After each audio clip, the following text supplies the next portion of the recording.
President Trump is urging the nation's governors to open houses of worship this weekend. The president made that call Friday in the White House press briefing room. Mr. Trump said that the Centers for Disease Control and Prevention will issue new guidance for communities of faith. He then threatened to override states that do not allow churches to reopen. Today I'm identifying houses of worship, churches, synagogue,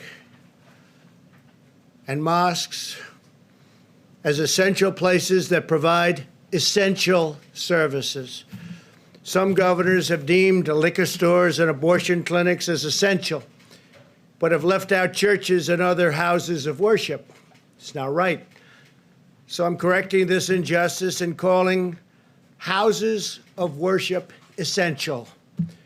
I call upon governors to allow our churches and places of worship to open right now. If there's any question, they're going to have to call me, but they're not going to be successful in that call. The governors need to do the right thing and allow these very important, essential places of faith to open right now for this weekend. If they don't do it, I will override the governors. In America, we need more prayer, not less. But Dr. Deborah Birx, who guides the White House coronavirus task force, said some states may want to think twice about allowing churches to reopen. I think each one of the leaders in the faith community should be in touch with their local health departments so that they can communicate to their congregates. Certainly people that have significant comorbidities, we want them protected. I know those houses of worship want to protect them. And so really ensuring that maybe they can't go this week if there's high number of COVID cases. So to discuss all of this, Jeff Mason joins me now. Jeff is a White House correspondent for Reuters. Jeff, thanks for being here on this Friday. You pressed White House Press Secretary Kayleigh McEnany on the president's threat to override governors who do not allow churches to reopen. I want to play some of that exchange, which started actually with a question from our own Ben Tracy. Does the White House support churches defying these executive orders? The president's been very clear. He wants to see churches reopen in accordance with his guidelines. The answer is yes? I gave you an answer. The president would like churches to reopen and do it in accordance with the guidelines. What specific provision of federal law allows the president to override a governor's The president decision? will strongly encourage every governor to allow their churches to reopen. And boy, it's interesting to be in a room that desperately wants to seem to see these churches and houses of worship stay closed. The president said that he has that. Kayleigh, I object to that. I mean, I go to church. I'm dying to go back to church. The question that we're asking you and would like to have asked the president and Dr. Birx is it safe? And if it's not safe, is the president trying to encourage that, or does the president agree with Dr. Birx that people should wait? Jeff, it is safe to reopen your churches if you do so in accordance with the guidelines, which are laid out very stringent detail here about promoting hygiene practices, and there are 5 bullet points, and cloth face coverings. If social distancing is not possible, it's recommended. Intensifying cleanings, promoting social distance, we lay them out meticulously. So I am thankful that we have a president that celebrates the First Amendment. The same amendment that gives you all the ability to ask me questions is there to have the freedom of worship, so imams and pastors can go to their churches, can go to their places of worship, and can celebrate what is a First Amendment right in this country, which is to pray to your God and to practice your faith. And we celebrate that too. I just want to follow up by saying we celebrate that too. And so we should be thankful that there are guidelines. But if the president or people are allowing Americans to pray, Now, Jeff, you really took that on head first, saying that you are, in fact, eager to get back to church, but that you're hearing some differences between what we heard from President Trump, the White House press secretary, and Dr. Birx. Does that situation leave governors fumbling for the correct answer? And can you tell us a little bit more about the differences between each of those positions?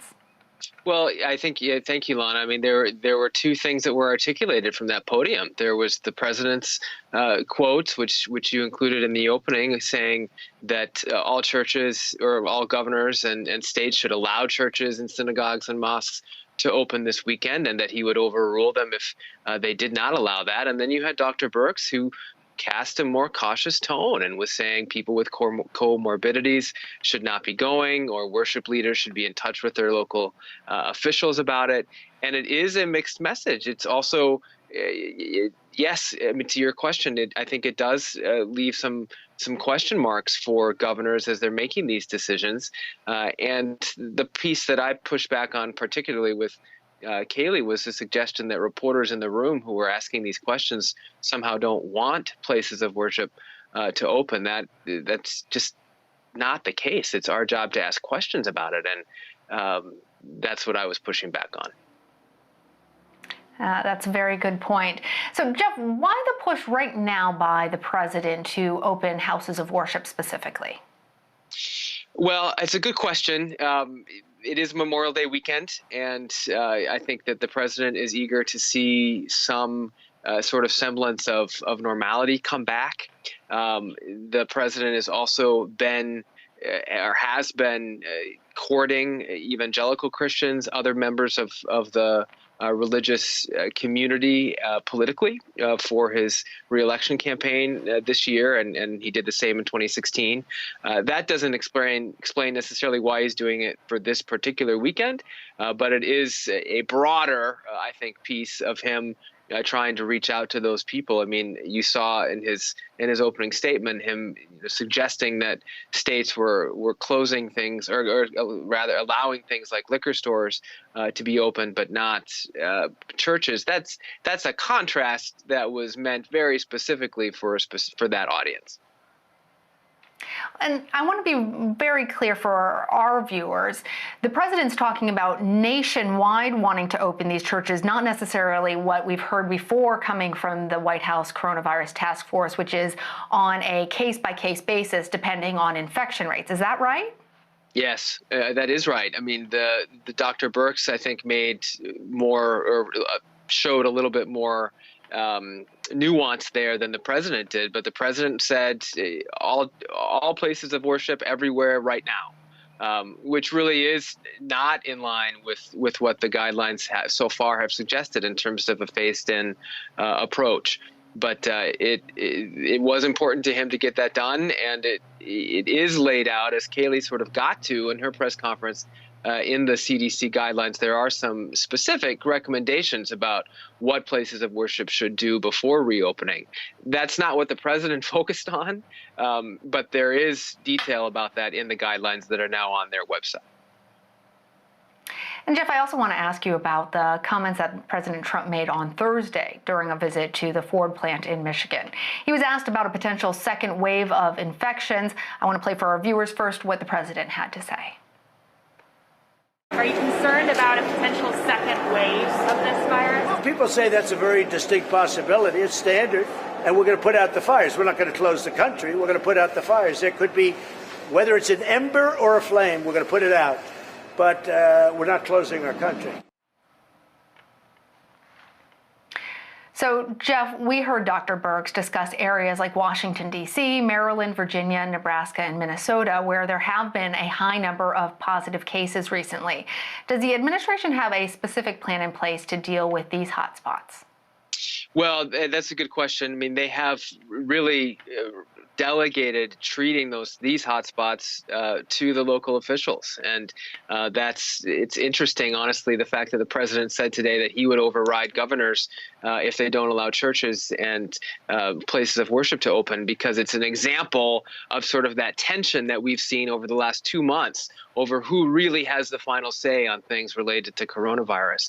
The president largely has sort of backed down and said it's up to governors, it's up to states to set regulations. We want them to follow our guidelines, but it's up to them to make the final decision.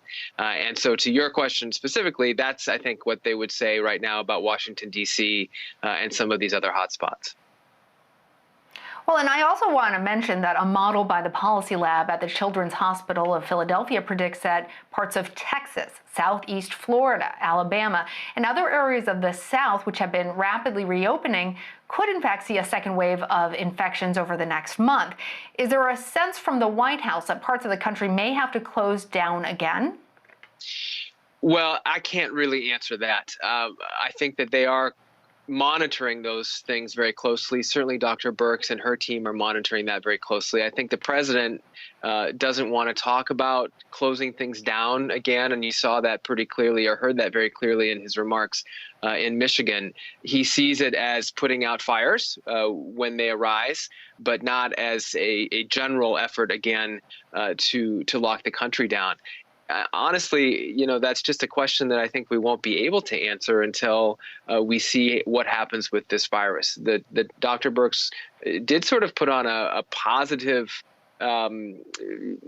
gave us some positive messages when she was at the press or at the podium today in terms of showing how, in general, nationwide, the virus is coming closer to under control.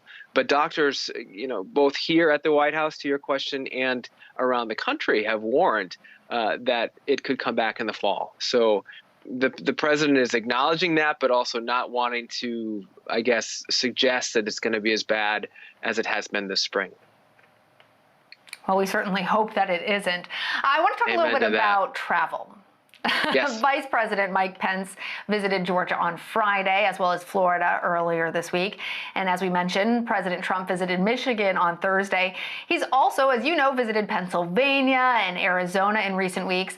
These are all key battleground states. Official campaign events were suspended. Do you notice any similarities there in the types of states he's going to for official events? Go ahead. Well, maybe Pennsylvania, Michigan, Arizona. Not just important for him in 2020, but also some of those states have important repercussions for some of those down ballot races as well. As our viewers, I'm sure, are aware, and I know you are aware, Jeff, there has been a kind of détente. Official campaign events by Republicans and Democrats were both suspended due to the pandemic. But I'm curious how much this travel to battleground specific states is benefiting the re-election campaign. Well, I mean, I think, again, first of all, my first piece of the answer to that question is the fact that he's going to battleground states. It's very deliberate. It's very targeted to states that will matter, as you said, to the president's reelection in November and also to others who are further down on the ballot. Number two, at a lot of these events, campaign rhetoric has crept in, and down to even just playing music from the president's campaign's playlist. Those have been played at some of these events where he visits factories. Today, there is an event here at the White House with bikers, where the president also sort of sounded very much like a candidate. In a way that you wouldn't necessarily or normally expect at what is an official White House event. So how it's helping the campaign, it's hard for me to say that, but I do think it is structured to help the campaign, even under the guise of being an official event. Well, the president is also making news for threatening to withhold funding to Michigan and Nevada because they plan to increase mail-in voting options. Increasing voter access, Jeff, and specifically mail-in voting, usually has bipartisan support in many states. So why is the president making these threats? And tell us a little bit more about why he might be targeting Michigan in particular. Well, there's a couple different schools of thought on this. He has certainly said and made clear that the reason he's making these attacks and criticisms is he believes that mail-in ballots are fraudulent. And he believes that the practice is ripe for fraud, and that's why he's opposed to it. Another school of thought would say that he's concerned that it will help Democrats, that more people who are inclined to vote Democratic would also be inclined to fill out a mail-in ballot, and so he's trying to perhaps depress the vote or not give an advantage to Republicans. That said, and I don't have all the data in front of me, but I believe that there is data that shows that in states like Florida, which has a very healthy senior citizen population, that type of a population is also pretty eager to use mail-in ballots. And Florida, of course, went to Republicans, went to the president in the last presidential cycle. So he hasn't really explained whether or why he thinks it might help one party or the other. He's focused on the fraud element, but it's led to him saying things like, I'm going to withdraw or I'm going to withhold funding from a state like Michigan. which is a critical state to him, and happening at a time, by the way, when Michigan is facing these enormous flooding disaster. So that overshadowed his trip yesterday, and he did sort of pull back. I asked him about it. He sort of wanted to pull back or almost indicate that he hadn't said that, but of course he did on his Twitter feed.